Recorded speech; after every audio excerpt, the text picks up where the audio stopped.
Every so often comes a design that is so ahead of its time, it actually warps the minds of those who see it. In 1955, the Citroen DS19 did just that at the Paris Motor Show. All the Citroen sales team could do was pacify the mob that threatened to swamp them with booking fees. They took 752 bookings in the first 15 minutes of unveiling. That's 52 bookings a minute, practically one every second. By the end of the first day, they had collected 12,000 bookings. When the show closed after 10 days, Citroen told the factory they had to build 80,000 cars. It's no wonder that Citroen fell in love with the car. In fact, they called it DS because the French word for goddess is déesse. And who can argue with that? The shape was the work of Italian sculptor turned industrial designer Flaminio Bertoni. Bertoni is a regular at Citroen. He gave them the Avant, the 2CV, and the unforgettably ugly but witty H-Van. The DS21, which replaces the 19, looks gorgeous from any angle. It looks like so many raindrops that's been cut and sectioned and recombined into something as vulgar and dysfunctional as a vehicle.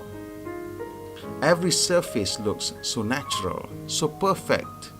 It's a shape that had waited 16 billion years for Bertoni to come and start chipping away at everything that's unnecessary. The DS is not just beautiful. There is also palpable tension in the design. The way the long, elegant snout droops ever so slightly forward, as if rushed by those rear tires that sit right at the end. Even at standstill, it looks like a sprinter hunched forward on the starting blocks. All done without any hint of muscle or power, just pure elegance. Because the rear tires are placed so far back, the cabin is free of any form of intrusions from wheel wells. In the DS21, you don't get a seat. What you get is a sofa. Of course, the driver gets the best seat in the house. He gets a wonderfully quirky single-spoke steering wheel that somehow manages to look purely functional while being absolutely witty and elegant. The single spoke reminds us that the steering is actually a crank or a lever for turning the front wheels, and the way the single spoke emanates from the shaft like a long, giant tongue is also a source of its wit and elegance.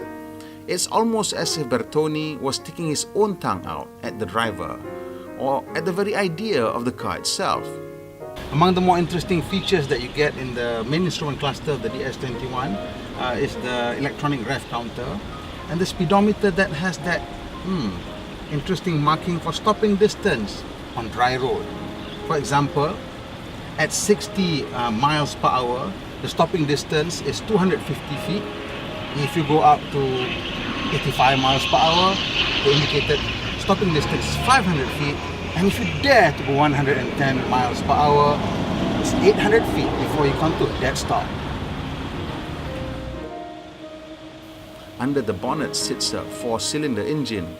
In this particular model, it's a 2.2-liter engine, displacing exactly 2,175 cc. And it looks a little lost in the spacious engine bay. In fact, the engine bay serves as a perfect reminder that this car was sculpted for elegance. The snout is at least 4 feet ahead of the engine. The radiator sits so far back from the nose that it needs ducting to bring air from the scoop under the chin. The DS was an executive car that would have competed with Mercedes-Benz, Jaguar and Maserati. And in many ways, it was better than what the other European brands came up with. The hydro-pneumatic suspension was such an improvement over anything that came up before that motoring journalists of the time waxed lyrical for days. In the minds of many people, the all-pneumatic suspension is fantastic, but it's just one more thing to go wrong. But owner James De Cruz couldn't disagree more. Hi, James De Cruz. It's a 1972 DS, which I purchased in Cyprus. Cyprus, yes, that's right. It's been with me to Bangkok for the Citroen DS show When was that? last year. Bangkok, how many kilometers was that? 1,800 there and back, about 1,800 kilometers. So people are always worried about these cars being not reliable.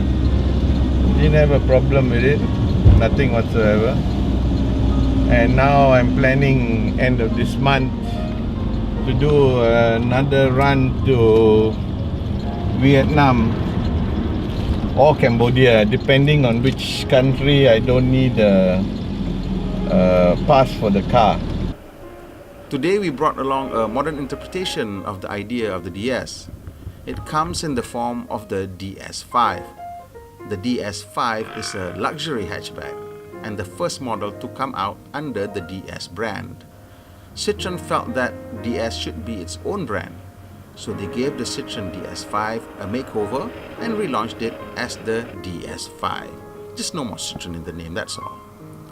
The exterior is fairly conventional, but when you go inside, then the spirit of the DS is stronger. Inspired by aircraft cockpit design, the DS cocoons the driver and passengers, making them feel protected. The dashboard is fairly conventional. The only homage to the past is the rectangular clock that blends into the start button. Among the more interesting features of the cabin is the individually operated glass roof, which allows the driver and front passenger to determine their own level of sun. The rear passengers can also choose to enjoy the sun or be shaded.